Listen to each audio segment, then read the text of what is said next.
बच्चों को उनके हद पे मत छोड़ो। मैंने कल बताया ना, परतंत्र रखो बच्चे को।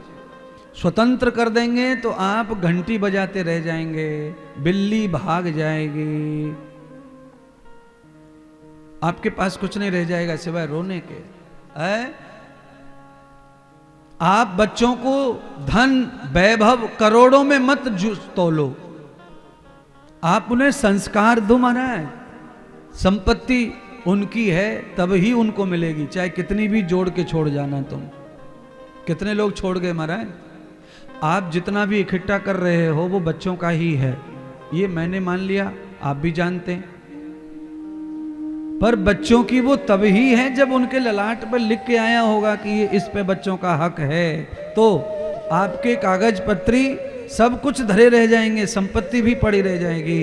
पर बच्चों को जो आपने असली धन, संस्कार, सदाचार, घर की परंपराएं, ये बच्चों को अगर दी गई तो फिर आपके पास धन जोड़ने की जरूरत नहीं रह जाएगी। फिर आप मस्ती से जीवन जियो, आनंद का जीवन जियो।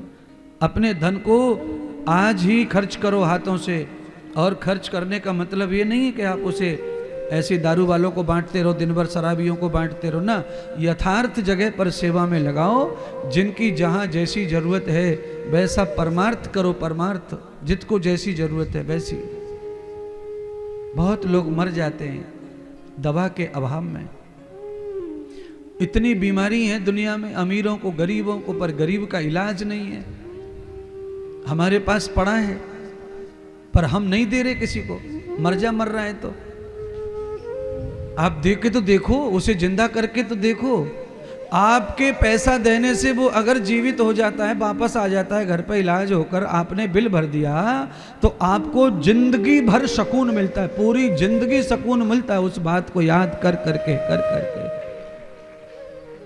भाई ये तो हम तो अपना अनुभव ही बताते हैं कथा में।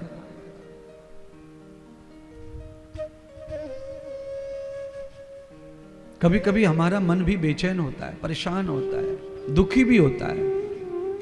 ऐसी घड़ी हमारे जीवन में भी आ जाती है कि हम बड़े अंदर से दुखी हो जाते हैं। पर वो थोड़ी देर दुख रहता है।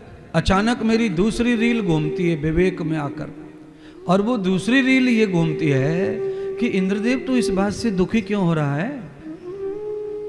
ये दुख देने वाला तो ये अकेला ही व्यक्ति है, और सुबह से तेरी जो लाइन टूट नहीं रही थी वो तो तुझे सब सुखी सुख दे रहे थे।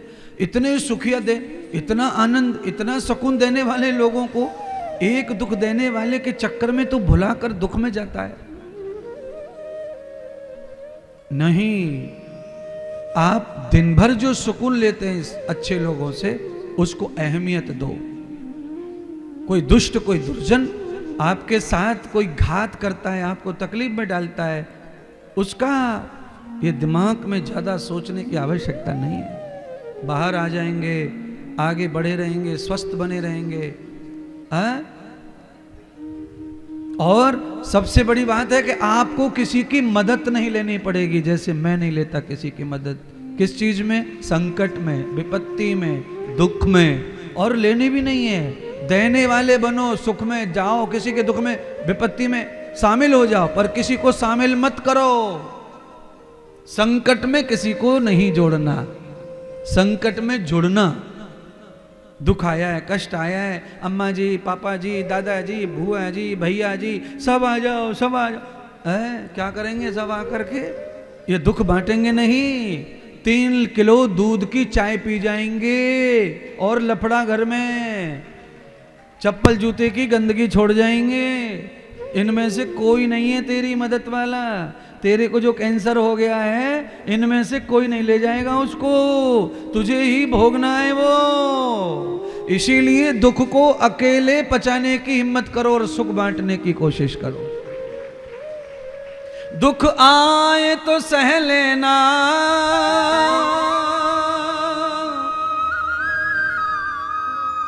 और सुख आए तो हंस लेना।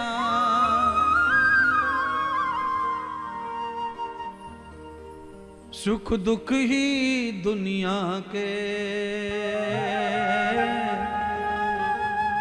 दोनों ही किनारे हैं, सुख भी मुझे प्यारे हैं, दुख भी मुझे प्यारे हैं।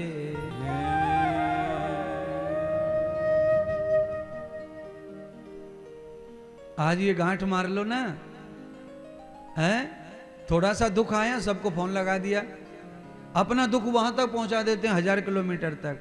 मम्मी मम्मी मम्मी मम्मी मेरा ये दुख रहा है। मम्मी बोलती मैं क्या करूं, मेरा पहले से कमर दुख रहा, मैं तेरे पेट को दर्द कैसे ठीक करूं, मेरी कमर का ना ठीक हो रहा। तो मम्मी डबल दर्द दे दो मम्मी को, है?